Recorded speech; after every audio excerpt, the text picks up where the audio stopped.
فلاں جنت کا سردار ہے، فلاں جنت کا سردار ہے. صرف میرے نبی نے حسن و حسین کے لیے کہا حسن بھی جنت کا سردار ہے. جو بندے تھکے ہیں یا کسی اور سوچ میں ہیں وہ اس سوچ میں رہیے. جو میری طرف متوجہ ہے میں ان سے بات کر رہا ہوں کہ حسن اور حسین جوانان جنت کے سردار ہیں. وہ ابوہما افضل منہما، اور ان کا بابا علی ان سے بھی افضل ہے. مجھے گولڑا شریف والے پیر کا ایک جملہ یاد آ رہا ہے. حسن اور حسین جوانان جنت کے سردار ہیں. حسن اور حسین جنت کے مالک ہیں. حسن اور حسین کی جاگیر کا نام جنت ہے. جملہ انہوں نے بڑا پیارا کہا، خاموشی سے سنیے گا. انہوں نے کہا اگر علی کے بچے نہ چاہیں تو کسی کا باپ بھی جنت نہیں جا سکتا.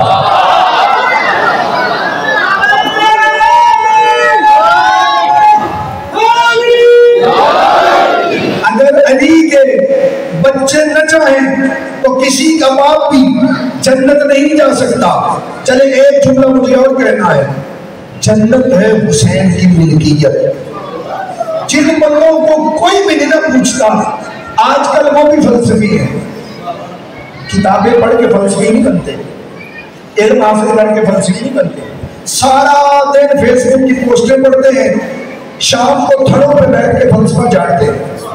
وہ بھی کہتے ہیں زلجنا نہ چوما کرو، علم نہ چوما کرو. ہے کیا؟ لکڑی تو ہے، کپڑا تو ہے، جانور تو ہے. میں ان سے کہتا ہوں جو سارا سال ہمارے سر کھاتے ہیں کہ نہ چوما کرو، نہ چوما کرو، نہ چوما کرو، وہ جب حج پہ جاتے ہیں حجر اسود کو چومتے ہیں. جب وہ حج پہ جاتے ہیں حجر اسود کو چومتے ہیں. وہ جو کعبے کے اندر پتھر لگا ہوا ہے کونے پہ اسے چومتے ہیں. سارا سال سر کھاتے ہیں کہ نہ چوما کرو، خود چومتے. اور حکم ہے کہ جب طواف کر رہے ہو تو اسے چومو. اگر رش کی وجہ سے نہ چوم سکو تو اشارہ کرو اور ہاتھ کو چومو. سارا سال کہتے ہیں کہ نہ چومو، حجر اسود کو چومتے ہیں. ذرا ان سے پوچھو کہ یہ پتھر کون سا پتھر ہے، کہاں سے آیا ہے. یہ کہیں گے جی اس کو حضرت آدم جنت سے لے کے آئے ہیں. ہم اس لیے چومتے ہیں یہ پتھر جنت سے آیا ہے. جنت حسین کی جاگیر ہے. جنت حسین کی جاگیر ہے. ہم اس پتھر کو چومتے ہیں. کہاں سے آیا ہے؟ جنت سے. جنت حسین کی جاگیر ہے. رک کے جملہ کہنا چاہتا ہوں، مولانا آپ کی عقل کی سمجھ نہیں آئی. جو چیز حسین کی جاگیر سے منسوب ہو جائے اسے چومنا عبادت ہے. جو گھوڑا حسین سے منسوب ہو جائے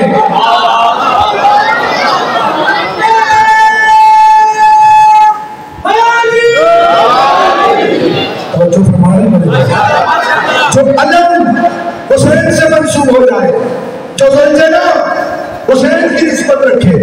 چلے ایک دلیل اور دیتا جاؤں.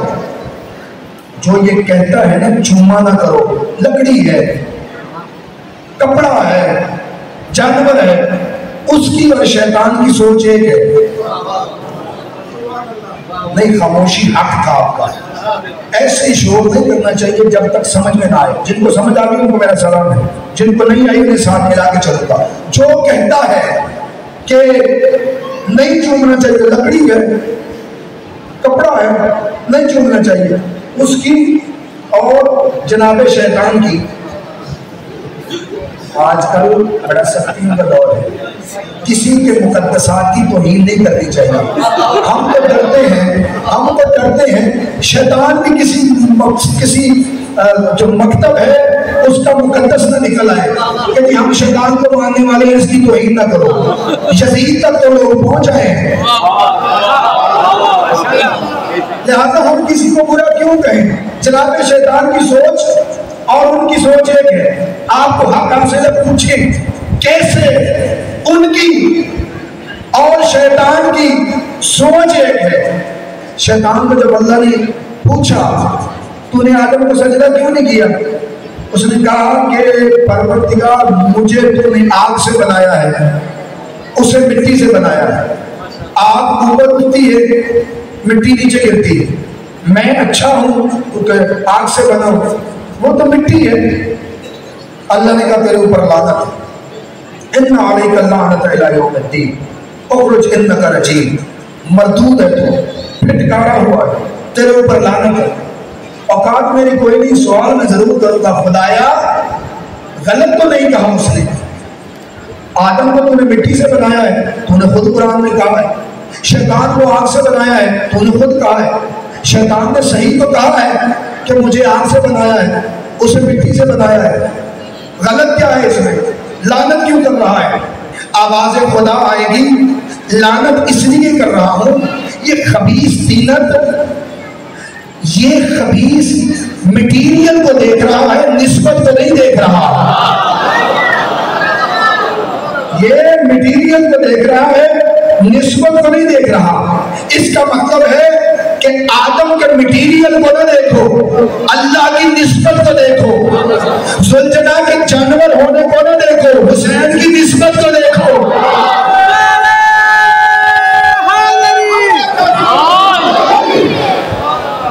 حسین کی نسبت کو دیکھو، اور یہ بھی قرآن کے اصولوں کے تحت واضح ہو گیا کہ جو مٹیریل پہ نظر رکھتا ہے وہ شیطان والا ہوتا ہے، جو نسبت پہ نظر رکھتا ہے وہ رحمان والا ہوتا ہے۔ اللہ نے تمہیں آل محمد عطا کیے، اور میں یہ ضرور کہوں گا اور کہنا میرا فریضہ بھی ہے کہ جتنی بڑی نعمت ہو اتنی بڑی ذمہ داری ہوتی ہے۔ آپ کے دنیا کے عہدے دیکھ لیں، جتنی بڑی پوسٹ ہوتی ہے اتنی بڑی ذمہ داریاں ہوتی ہیں، جتنی بڑی نعمت ہوگی اتنی بڑی ذمہ داریاں ہوں گی۔ دنیا کی سب سے بڑی نعمت کا نام ولایت علی ہے۔ علی کی بیٹا خاموشی سے بیٹھو، دنیا میں سب سے بڑی اللہ نے جو نعمت دی ہے وہ علی کی ولایت ہے، اور اللہ نے ایرے غیرے کو نہیں دی، ہر کسی کے حوالے علی کی ولایت نہیں کی۔ اللہ کو پتہ تھا کون سے سینے ہیں جو علی ہضم کر سکتے ہیں، کون سے سینے اس قابل ہیں جو ولایت علی ہضم کر سکتے ہیں، اللہ نے ان کے حوالے کی ہے۔ جب نعمت اتنی بڑی ہے تو ذمہ داری بھی بڑی ہے۔ یا تو یہ کہو کہ اللہ نے آپ کو علی کی محبت نہیں دی، آپ سارے کہیں گے ہمارے دل میں علی کی محبت ہے، ہمارے بچے علی پہ قربان، ہمارا گھر علی پہ قربان، ہمارا مال علی پہ قربان، ہماری نسلیں علی پہ قربان، سب کا یہ عقیدہ ہے، مجھے معلوم ہے۔ جب اللہ نے علی دیا ہے تو ذمہ داری بھی بڑی ہے۔ پھر ذمہ داری کیا ہے؟ آقا فرماتے ہیں لوگوں کو ہماری طرف بلاؤ، زبان سے نہیں کردار سے بلاؤ۔ مجھے پتا تھا آپ کو چپ کر جانا ہے اور خاموش ہو جانا ہے، لیکن دیکھیں یہاں پہ جو ممبر پہ بیٹھتا ہے نا وہ پیغام رساں ہوتا ہے، وہ خبر دینے والا ہوتا ہے۔ یہ جو آپ میری عزت کرتے ہیں، مجھے اس بلندی پہ بٹھاتے ہیں، یہ میری ذات کی عزت نہیں ہے، یہ سر پہ امامہ ہے، کندھوں پہ قبا اور عبا ہے، اس کی عزت ہے، میری عزت نہیں ہے۔ کیوں؟ کیونکہ اس امامے کی نسبت 14 کے ساتھ ہے، ورنہ میرے جیسے اور کتنے ہیں جو چلے پھر رہے ہیں، ان کی آپ وہ عزت نہیں کرتے جو میری کرتے ہیں۔ اصل میں یہ میری عزت نہیں، 14 کی عزت ہے کہ ان کی نسبت میرے ساتھ ہے، اور میں بھی تب اس ممبر کا اہل کہلاؤں گا جب میں اپنی بات نہیں 14 کی بات کروں گا، ان کا پیغام آپ تک دوں گا۔ اگر کوئی بندہ مجھے باہر کھڑے ہو کے چٹھی دے کہ آپ یہ چٹھی نور شاہ صاحب کو دے دینا، میں یہ چٹھی ان کے حوالے کر دوں، اس چٹھی میں کوئی ایسی بات لکھی ہو جو انہیں پسند نہ ہو، یہ غصہ مجھ پہ کریں گے یا اس پہ کریں گے؟ غصہ کس پہ کریں گے؟ اس پہ جس کی چٹھی ہے، میں تو پہنچانے والا ہوں، مجھ پہ کون سا غصہ؟ اب میں 14 کا پیغام پہنچا رہا ہوں، آپ کو اچھا لگے یا نہ لگے، 14 جانے اور آپ جانے، آپ کو پسند ہو، مجھ پہ غصہ نہ کرنا، میں صرف پہنچانے والا ہوں، میں صرف بتانے والا ہوں، آپ کا اور ان ہستیوں کا معاملہ ہے۔ اور وہ کہتے ہیں ہمارے شیعہ وہ ہیں جو ہماری خوشی میں خوش ہوتے ہیں، ہمارے غم میں غمگین ہو جاتے ہیں، وہ ہمارے شیعہ ہیں۔ یعنی جس چیز میں ہم خوش ہیں اس میں ہمارے شیعہ خوش ہیں، جس میں ہم غمگین ہیں، جو چیز ہمیں اچھی نہیں لگتی ہمارے شیعوں کو نہیں لگتی۔ اب مجھے ذرا سوچ کے بتاؤ کہ نماز چھوڑنے میں 14 خوش ہیں یا پڑھنے میں خوش ہیں؟ بندے چپ ہو گئے ہیں۔ میں رک کے جملہ کہوں گا، نماز پڑھنے میں 14 خوش ہیں یا چھوڑنے میں خوش ہیں؟ اس جملے کو بھی چھوڑ دیں۔ جس نے سجدے میں سر دیا کسی اور کا امام تھا یا تمہارا امام تھا؟ جو مسجد سے گیا کسی اور کا امام تھا یا تمہارا امام؟ تمہارا امام تھا۔ اور بھی امام ہے دنیا کے، لیکن کوئی نہیں ہے جو سجدے میں گیا ہو، کوئی نہیں ہے جو مسجد سے گیا ہو، یہ تمہارا امام ہے۔ آتا ہے تو کعبے میں آتا ہے، جاتا ہے تو مسجد سے جاتا ہے، یعنی تمہارا امام ہے جس نے بتا دیا ہمارا آنا بھی اللہ کے لیے ہے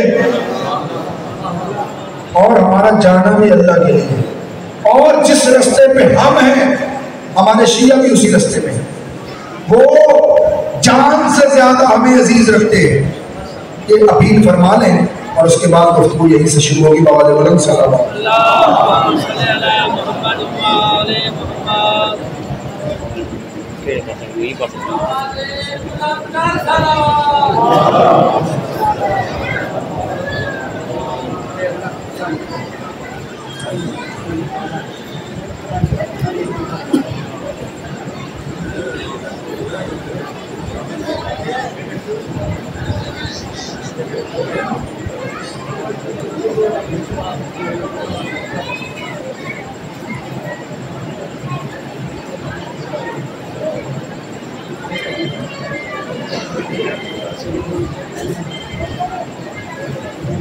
نعرہ تکبیر، اللہ اکبر، نعرہ تکبیر، اللہ اکبر، رسالت یا رسول اللہ، رسالت یا رسول اللہ، حیات علی،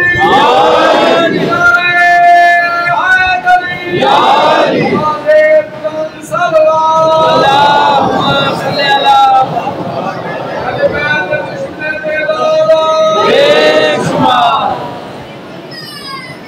توجہ ہے عزیزاں، ماشاءاللہ ماشاءاللہ۔ نماز ضروری ہے، نماز لازم ہے، نماز رکن ہے، نماز بنیاد ہے، ہو نہیں سکتا علی والا نماز سے دور۔ فرماتے ہیں لا ینال شفاعتنا من استخف الصلاۃ، 14 فرماتے ہیں کہ جو نماز کو ہلکا سمجھتا ہے وہ ہماری شفاعت کی امید نہ رکھے۔ یہ سچ ہے کہ ہم گناہگار ہیں، خطا کار ہیں، سیاہکار ہیں، کیا ہو گیا اگر گناہگار ہیں؟ آؤ حسین کے دروازے پہ، حسین کو واسطہ دو، حسین کے پیارے بیٹے علی اکبر کا۔ مولا حسین گزشتہ زندگی میں جو خطائیں ہوئی سو ہوئی، غلطیاں ہوئی سو ہوئی، گناہ ہوئے سو ہوئے، مولا ہم اس قابل نہیں کہ اللہ کی بارگاہ میں جا سکیں۔ مولا آپ کو واسطہ ہے آپ کے 18 سال کے جوان علی اکبر کا۔ ہم شکل پیغمبر ہیں نا، یہ محرم کا مہینہ ہے، محرم کے بعد سفر کا مہینہ آئے گا، سفر کے بعد ربیع الاول کا مہینہ آئے گا۔ ربیع الاول میں تم دیکھو گے کہ مسلمان اپنے سروں پہ، اپنے سینے پہ، اپنے کندھے پہ ایک بیچ لگائیں گے، وہ بیچ شبیہ ہے میرے نبی کے جوتوں کی، میرے نبی کے جوتوں کی شبیہ بنا کر اپنے سروں پہ لگائیں گے۔ اس کا مقام بھی یہی ہے کہ سروں پہ لگایا جائے، سینے پہ لگایا جائے۔ ایک یہ مسلمان ہے جو نبی کے جوتے کی شبیہ کا بھی حیا کرتے ہیں، ایک وہ مسلمان تھے جنہوں نے چلتی ہوئی تصویر پیغمبر کو مار ڈالا۔ ہماری کتابوں میں ایک روایت ہے کہ چھٹے آقا سے کسی نے پوچھا تھا مولا دنیا میں سب سے زیادہ میٹھی چیز کیا ہے؟ سب سے زیادہ بڑی تسلی سے اب نہیں رو گے تو کب رو گے، اور میں روں گا بھی تو کتنا روں گا، ماتم کروں گا تو کتنا کروں گا، جو 35 سال خون روتا رہا ہے۔ وہ بھی جب دنیا سے گیا ہے تو ایک جملہ کہتا تھا بابا حسین جیسے رونے میں حق تھا سجاد نہیں رو سکا۔ اس لیے دل کھول کے روئیے گا، آوازوں کو بلند کیجیے گا۔ ہماری کتابوں میں ایک روایت ہے کہ مولا سے پوچھا گیا مولا سب سے زیادہ میٹھی چیز کیا ہے؟ مولا نے کہا جوان اولاد۔ پوچھنے والے نے پوچھا مولا سب سے زیادہ کڑوی چیز کیا ہے؟ مولا رو کے کہنے لگے جوان اولاد کی موت۔ اللہ کبھی کسی باپ کو یہ دن نہ دکھائے کہ اسے جوان بیٹے کا لاشا اٹھانا پڑ جائے۔ میں آج کی مجلس اپنے بھائی سفیر کے نام کرتا ہوں جو جوانی میں دنیا چھوڑ کے چلا گیا، بس چند جملے مجھ سے سن لو جو تمہارے حصے کے ہیں۔ علی اکبر کوئی معمولی جوان تھا؟ جوان یہ خواہش کرتے ہیں کہ ہم جوانی گزاریں، جوانی جس پہ ناز کرتی تھی اسے اکبر کہا جاتا ہے۔ حسین کا لاڈلا علی اکبر، حسین کا پیارا بیٹا علی اکبر۔ کون ہے علی اکبر؟ روایت کہتی ہے بڑا پیار تھا حسین کو اکبر سے، یہی وجہ تھی کہ راتوں کو اٹھ کے اکبر کو چوما کرتے تھے۔ نواب شاہ نے اکبر کو مانگا تھا، راتوں کو اٹھ کے چوما کرتے تھے۔ ایک مرتبہ حسین رات کو اٹھے ہیں علی اکبر کو چومنے کے لیے، عجیب منظر دیکھا، اکبر کے کمرے میں کوئی کالے برقعے والی بی بی ہے جو اکبر پہ جھک کے اکبر کی پیشانی چوم رہی ہے۔ آواز دے کے کہتے کون ہے رات کے اس پار اکبر کو چومنے والی؟ پلٹ کے کہتی کوئی اور نہیں، میں پالنے والی زینب ہوں۔ اکبر جتنا حسین تو اکبر کو پیار کرتا ہے اتنا ہی میں پیار کرتی ہوں۔ چند جملے مجھ سے سنو، بڑا پیار تھا اکبر سے حسین کو۔ سنو یہ جملہ، روایتیں کہتی کمینوں نے سر کاٹے ہیں، سر کاٹ کے نیزوں پہ بلند کیے ہیں۔ کربلا سے لے کر شام تک حسین کا سر ادھر دیکھتا تھا جدھر اکبر کا سر ہوتا تھا۔ جب کمینوں کو پتہ چلا ہے نا، بڑی تسلی سے سنیے، خود کے سنیے نا مسئلہ، جب کمینوں کو پتہ چلا ہے کہ باپ بیٹے سے کتنا زیادہ پیار کرتا ہے، ان کمینوں نے دونوں سروں کو اٹھایا ہے، صندوق میں بند کر دیا۔ ایک صندوق میں حسین کا سر، ایک صندوق میں اکبر کا سر۔ کچھ میل جا کے کھولا ہے، حسین کا صندوق کھولا ہے، حسین کا سر نہیں تھا۔ ایک کمینہ چابک لے کے آتا ہے، حسین کے بیٹے سجاد کی پشت پہ چابک مارنا شروع کرتا ہے۔ بتاؤ حسین کا سر کہاں پہ ہے؟ جب یہ جملہ کہا بتاؤ حسین کا سر کہاں پہ ہے، سید سجاد اٹھے، اکبر کا صندوق کھولا، نیچے علی اکبر کا سر۔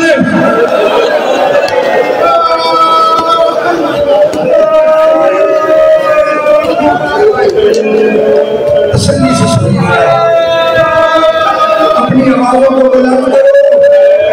اکبر کی ماں آئی ہے پردے میں، حسین آئے ہیں پرسہ لینے کے لیے۔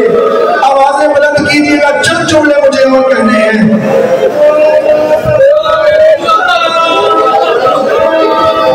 اللہ جوانوں کی زندگی دراز کرے۔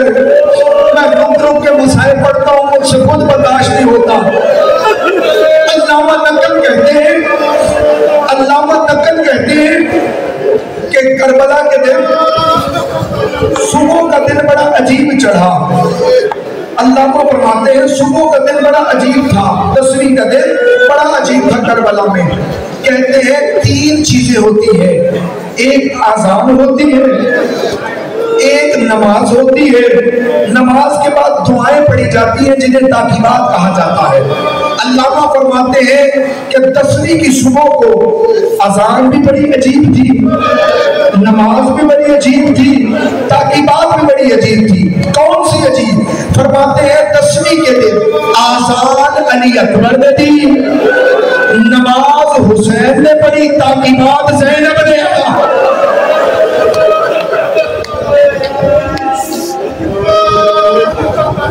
کربلا سے لے کر مدینے سے لے کر کربلا تک حسین کا معظم تھا حجاج ابن مسروق. جب شب عاشور آئی ہے حسین نے حجاج کو بلایا ہے تو اب تک اذان دیتا رہا, ایک میری خواہش ہے کہ آج صبح کی اذان علی اکبر دے, آج صبح کی اذان علی اکبر دے. کیوں مولا؟ میری خواہش ہے آپ کے قدموں میں قربان. لیکن کیوں؟ کہا اس لیے کہ خیموں میں اس کی بھوپیاں ہیں, وہ چاہتی ہیں کہ آخری اذان شفیع پیغمبر کی سنیں, کیونکہ اس کے بعد وہ جتنی اذانیں سنیں گی وہ ساری اذان دینے والے یزیدی ہوں گے. آخری اذان شفیع پیغمبر نے دی ہے. گلدستہ اذان پہ جا کے اذان دی, نماز ہو گئی. بس مجھے چند جملے کہنے ہیں. بار بار آ کے علی اکبر نے کہا بابا مجھے اجازت مل سکتی ہے, مجھے اجازت مل سکتی ہے. میرے مولا حسین نے مایوسانہ نگاہ کی ہے سر سے پاؤں تک اکبر پہ, اور پھر کہا اللہم اشہد علی ہؤلاء القوم, اے اللہ گواہ رہنا اب وہ جا رہا ہے جس کی شکل تیرے نبی سے ملتی ہے. وَقُلْنَا إِذَا اشْتَقْنَا بِنَبِيِّكَ نَظَرْنَا إِلَيْهِ, اے اللہ ہم جب بھی تیرے نبی کے مشتاق ہوتے تھے ہم اپنے بیٹے علی اکبر کی زیارت کرتے تھے. بس مجھے چند جملے کہنے دو. حسین نے تیار کیا ہے علی اکبر کو. تیار کرنے کے بعد اکبر میری طرف سے اجازت ہے اپنی پھوپھیوں سے الوداع کر لے. اکبر خیمے میں گئے. روایت کہتی ہے پہلا اور آخری شہید ہے علی اکبر. اپنی آوازوں کو آزاد چھوڑنا. پہلا اور آخری شہید ہے علی اکبر. جب خیمے میں الوداع کے لیے گیا ہے علی کی بیٹیوں نے پتھروں سے ماتم کیا ہے. اکبر خیمے میں گئے, سب سے پہلے سید سجاد کے خیمے میں گئے ہیں. دیکھا کہ بھائی سو رہا ہے. ایک مرتبہ سجاد کی تلیوں کو چوما ہے. میں نے علماء سے پوچھا کیوں تلیاں چومی ہیں؟ علماء رو کے کہتے اکبر کو پتا تھا یہ تلیاں شام تک سفر کریں گی. سجاد پیدل تک کوفہ و شام جائے گا. چل کے آئے ہیں, بھائی کو جگایا نہیں, چل کے آئے ہیں دوسرے خیموں میں. دو ہستیاں ایسی ہیں جنہوں نے جب الوداع کیا ہے تو ان کو الوداع کرنا بڑا مشکل تھا. ایک حسین کی ہستی ہے, ایک اکبر کی ہستی ہے. اکبر جب گزرے ہیں بیویوں نے حلقہ بنا کے ماتم شروع کیا ہے. واہ محمد واہ علی, ادھر ماتم شروع ہوا ہے, ادھر سید سجاد کی آنکھ کھلی ہے. چلتے ہوئے عصا کا سہارا لے کر اس خیمے میں آئے ہیں جہاں پہ اکبر کھڑے تھے. اکبر کدھر جا رہے ہو؟ رو کے کہنے لگے موت کی طرف جا رہا ہوں. جب کہا کہ شفیع پیغمبر موت کی طرف جا رہا ہے, ایک مرتبہ کہا اکبر تلوار مجھے دے, اکبر لباس مجھے دے, اکبر عصا تو پکڑ لے, میرا لباس تو پہن لے, تیرا لباس میں پہن لیتا ہوں, اکبر تیری جگہ میں جاتا ہوں. جب دونوں بھائیوں میں گفتگو ہو رہی تھی دونوں بھائیوں نے ایک دوسرے کے گلے میں باہیں ڈالی. دونوں بھائی بلند آواز سے رونے لگے. زینب و کلثوم نے چھڑانا چاہا, بھائی باہیں نہیں چھوڑ رہے. جب خیموں میں گریہ بلند ہوا حسین دوڑتے ہوئے اندر آئے. ایک ہاتھ علی اکبر کے کندھے پہ رکھا, ایک ہاتھ سجاد کے کندھے پہ رکھا. دونوں کو جدا کر کے کہا او میرے بیٹو حسین کی اپنی قسمت.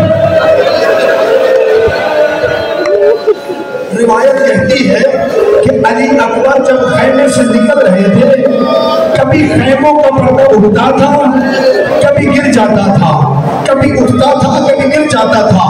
علامہ حسین چاڑا کہتے ہیں شاید وجہ یہ تھی اکبر جانے کا ارادہ کرتا, کبھی ماں روک لیتی تھی, کبھی بہنیں روک لیتی تھی, کبھی پھوپھیاں روک لیتی تھی. الغرض علی اکبر باہر آئے, گھوڑے پہ سوار ہوئے. میرے اللہ مجھے توفیق دے میں سمجھا سکوں. اکبر گھوڑے پہ سوار ہوئے. حسین نے کہا اکبر تو جوان ہے, میں تجھے روکتا نہیں ہوں, اکبر چلا جا. اکبر چند قدم گئے تھے, اکبر نے محسوس کیا پیچھے کوئی آ رہا ہے. پیچھے مڑ کے دیکھا تو بوڑھا باپ ہے, امامہ کھلا ہوا ہے, اکبر کے پیچھے دوڑ رہا ہے. اکبر نے جلدی سے زین چھوڑی, بابا کے قدموں میں آئے, بابا مجھے حکم دے میں نہیں جاتا. کہ اکبر چلا جا. اکبر تو جو پوچھ رہا ہے نا میں کیوں آیا ہوں, کاش تیرا بھی کوئی اکبر ہوتا. تجھے پتہ چلتا جوان اولاد کو میدان کی طرف کیسے بھیجا جاتا ہے. اکبر اب میں تجھے نہیں روکوں گا. اکبر پھر گھوڑے پہ سوار ہوئے, گھوڑے کو ایک لگائی ہے, چند قدم چلے تھے. اکبر کے سامنے ایک کالے برقعے والی بیوی آئی ہے. اکبر کو روکے گا, اکبر روک, اکبر تو میدان کی طرف جا رہے ہیں, ذرا پیچھے موڑ کے دیکھ میں حسین کو لو. دوسری مرتبہ حسین کی طرف مڑے ہیں علی اکبر. اب کی بار بابا کو الوداع کیا. بابا نے روکے کہا اکبر اب نہیں رکوں گا, چلا جا میدان میں. ایک رحم کرنا, جب تک اکبر زندہ رہو پیچھے موڑ موڑ کے دیکھتے رہنا. اکبر میدان کی طرف چلے گئے, بس 2 جملوں کی اجازت دو. اکبر لڑ رہے تھے, اچانک حسین کا دل مچلا ہے. حسین چل کے خیموں میں آئے ہیں.